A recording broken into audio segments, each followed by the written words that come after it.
akan hilang dengan sendirinya kalau kita terapkan sifat ikhlas. Ikhlas itu apa sih? Ikhlas adalah suatu perbuatan yang dilakukan semata-mata karena Allah Subhanahu wa Ta'ala, terutama dalam masalah ibadah. Karena al-ikhlasu ruhul amal. Ikhlas adalah ruhnya perbuatan. Perbuatan yang tidak ikhlas, maka perbuatan itu tidak mempunyai nyawa, tidak mempunyai jiwa. Karena tidak mempunyai nyawa, tidak mempunyai jiwa, maka roh itu, maka perbuatan itu tidak diterima oleh Allah Subhanahu wa Ta'ala. Sehingga Allah berfirman, "Wa ma umiru illa liya'budullaha mukhlishina lahu-d-din." Tidaklah mereka diperintahkan kecuali untuk menyembah kepada Allah, untuk salat lima waktu dan ibadah-ibadah yang lainnya, mukhlishina lahu-d-din, dengan tulus ikhlas. Jadi al-ikhlas adalah sifat tulus ikhlas untuk Allah, tetapi mukhlis adalah orangnya yang mempunyai sifat ikhlas. Mukhlishina lahu-d-din. Banyak keuntungan yang kita dapatkan dari al-ikhlas. Pertama, diterimanya amal perbuatan kita oleh Allah Subhanahu wa Ta'ala. Salat tidak ikhlas karena Allah ada yang lain, maka salatnya tidak diterima. Haji salatnya bukan karena Allah, meskipun biayanya puluhan juta, niatnya ria atau sum'ah, maka tidak diterima. Puasa begitu juga, niatnya bukan karena Allah. Kalau saya niat puasa supaya kagak mau dibacok, tidak diterima oleh Allah. Karena niatnya bukan karena Allah. Begitu juga ibadah-ibadah yang lain. Jadi al-ikhlas itu berhubungan.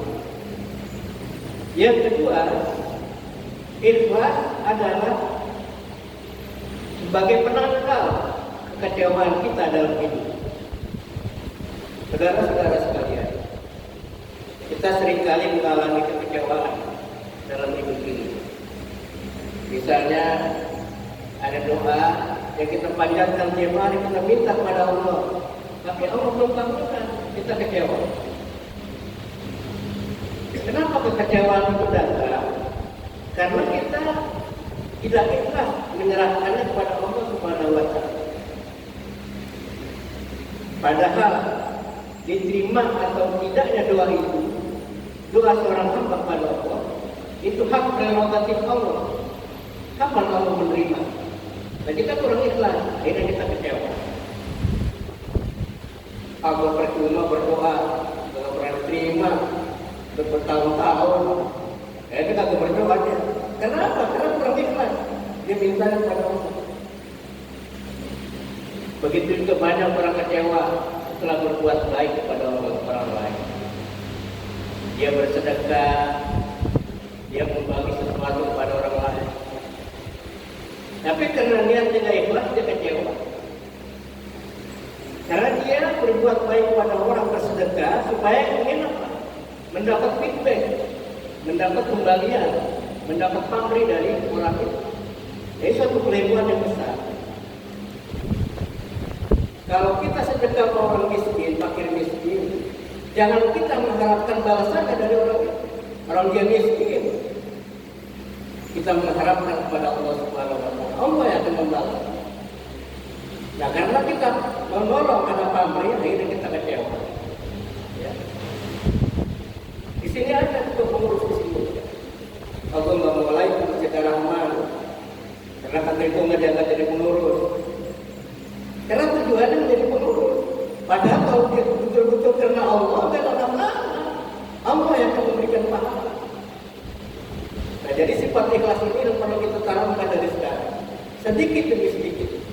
Apalagi masalah berkaitan dengan ibadah makhluk, seperti sholat, puasa, haji, zakat, semuanya.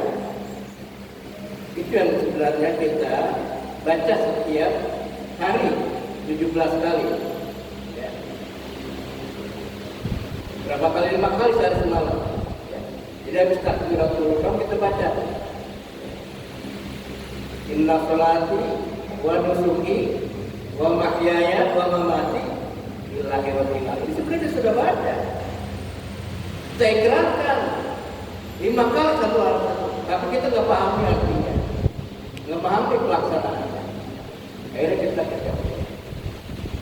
Jadi kalau kita menolong seseorang, berbuat seseorang, jangan mengharapkan pamrih, tapi kita serahkan pada Allah. Allah Maha Adil, Allah Maha Tahu, Dialah yang akan membalas. Bukan dari orang. Orang dia nggak punya apa-apa, kita bantu. Masa kita minta kembalian dari dia? Itu salah. Jadi niat inilah yang perlu kita terapkan.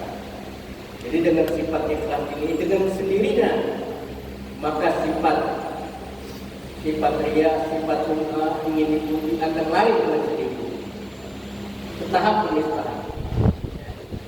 Kawan saudara-saudara sekalian, kajian ini sampai tanggal 20. Jika ada jamaah yang mungkin pulang kampung sebelum tanggal 20, saya harapkan bisa terus mengikuti kajian ini melalui channel YouTube Ar-Rahman. Jadi bapak-bapak bisa ketik di YouTube Maskur Hakim. Nanti sana akan muncul Ar-Rahman YouTube channel. Di sana atau bapak saudara bisa mengikuti kajian ini di kampung meskipun sudah pulang kampung. Supaya apa? Supaya terus tidak terputus, supaya tidak salah paham. Apa sebenarnya yang dimaksud kajian ini? Bagaimana kita menanggalkan sifat-sifat buruk dan memakai atau tahallul sifat-sifat al-mahmud. Kita terapkan sifat-sifat yang baik.